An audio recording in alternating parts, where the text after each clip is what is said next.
The Swiss-based mining company Glencore has said it will pay $180 million to the Democratic Republic of Congo to settle corruption claims. The agreement covers an 11-year period from 2007 to 2018. Glencore is also to pay other African countries for endemic bribery of African oil officials. But is it really enough? Welcome to the Sankofa Pan-African series. Please support us through Patreon and by buying me coffee so we can continue to bring you the series. Don't just subscribe to this channel.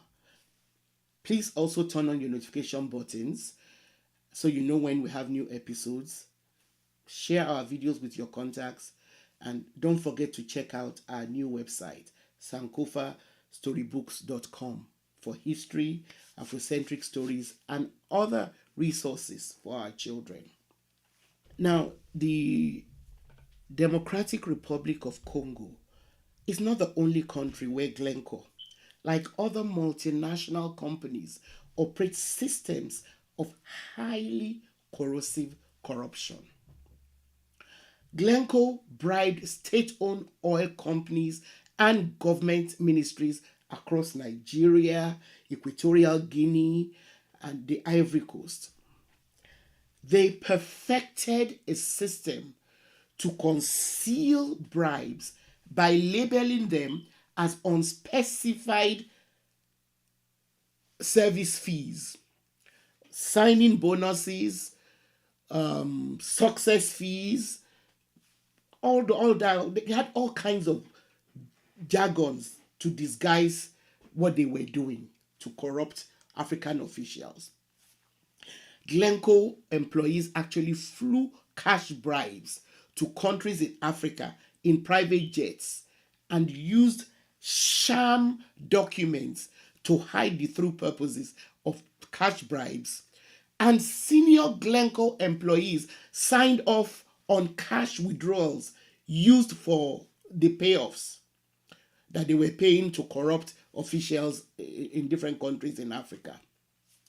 Glencore has also admitted bribing officials in several African nations, including the Democratic Republic of Congo, to secure improper business advantages while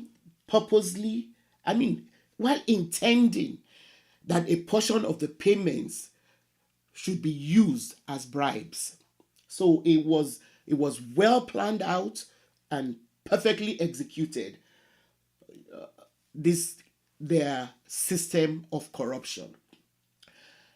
In August 2011 alone, 2 Glencore executives flew $800,000 in cash on a private jet from Switzerland to South Sudan. The very same year that the war-ravaged country gained its independence. The money was recorded as an expense needed to open an office in South Sudan, but the money was then paid via a local agent to officials in the newly established country. So, from the very beginning of that country, predatory multinationals like Glencore swooned in to set it up for failure. Bribery was so highly institutionalized within Glencore and accepted as part of its way of doing business in Africa that between 2012 and 2015, a Glencore trader and agent in Nigeria withdrew a total of $13.7 million in cash from Glencore's Swiss cash desk.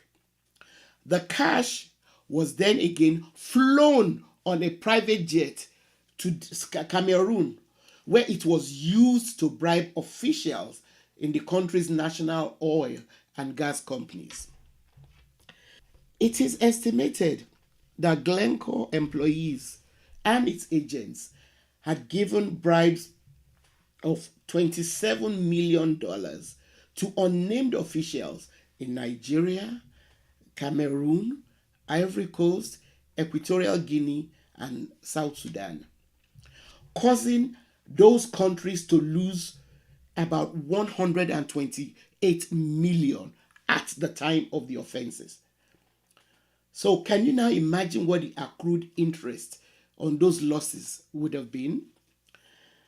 Now, the company claims that it is now committed to operating transparently with openness and integrity at the forefront and has taken significant action on improving its ethics and compliance. However, the question begging an answer now is, has real justice been served by the paltry settlements which Glencore is now paying? And let's not forget that there were real flesh and blood human beings who are still raking billions from this ill-gotten wealth that they accrued through Glencore's dirty business in Africa. Let's take a quick look at the origin of Glencore and the people behind it, because some of them are still alive, enjoying their ill-gotten wealth. In 1983, Mark Rich, a commodities trader, fled the United States for Europe after being indicted for trading Iranian oil during the 1979 hostage crisis and evading $50 million in taxes. In Switzerland, he continued to operate Mark Rich and Company. And by 2001, when Bill Clinton decided to grant Mark Rich, for whatever reason, Bill Clinton decided to grant Mark Rich a presidential pardon on his last day in office as the president of the US. So by the time he granted this pardon, the company had been renamed Glencore International. Mark Rich died a free man and a billionaire in 2013, having acquired stupendous wealth through the company's tentacles that had been spread across different African countries. He had also laid a foundation, a solid foundation, for his corrupt company and the likes of Pincus Green, his longtime right-hand man, and others to follow. Other billionaires who have been part of Glencore include Ivan Glassenberg, Daniel Mate or Mate, it's spelled Mate, and Thor Peterson. All three of them only left Glencore within the last couple of years. So they were all there when all the corruption was going on. But neither they nor other billionaire executives of Glencore have been made to pay or even answer for Glencore's endemic corruption. Even though Glencore's dirty business could not have been carried out so successfully without the approval and knowledge of its top executives. This is in spite of the fact that Glencore has admitted that its traders bribe foreign officials to secure contracts and cargoes, and they also bribe bureaucrats to avoid audits, and they bribe judges to make lawsuits disappear. Yet they were all walking free. So, why is this judgment, which is compelling Glencore to pay fines for its corrupt practices, being celebrated? Well, They say it's a landmark one because it is the first conviction of a company on charges of authorizing bribery. Glencore has also received a series of other penalties for which a UK court has ordered it to pay as a result of African bribes linked to London-based Communities Trading Desk. But are these settlements really enough? Or just a tap on the wrist of Glencore, which is still free to continue doing business in African countries in spite of the evidence, overwhelming evidence of bribery uncovered by various investigations into his activities in the DRC and other African countries between the 11-year period that I mentioned, 2007 to 2018. Also, the settlement of 180 million in fines is only a fraction of the gains that this company made in the DRC. It's the same with the other countries that they're trying to settle with. It's a ripoff because the settlement with the Congolese government, for instance, is allowed to cover all present and future claims arising from any alleged acts of corruption by the Glencore group between the 11-year period.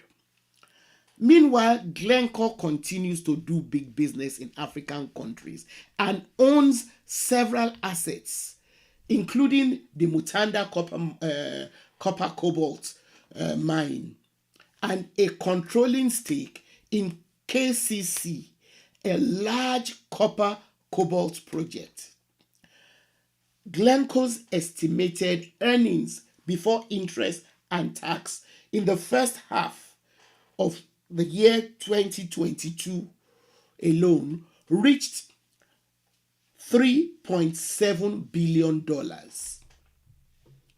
So compare this to the paltry settlements of 180 million being made to the DRC. It doesn't make sense. So how has justice been served for the impoverished masses of the DRC and other African countries whose resources are paying for the lavish lifestyles of the people who made and are allowed to continue enjoying this wealth in the economic north? Thanks for watching. Please support us through Patreon and by buying me coffee. Subscribe and turn on your notification buttons. Share our videos.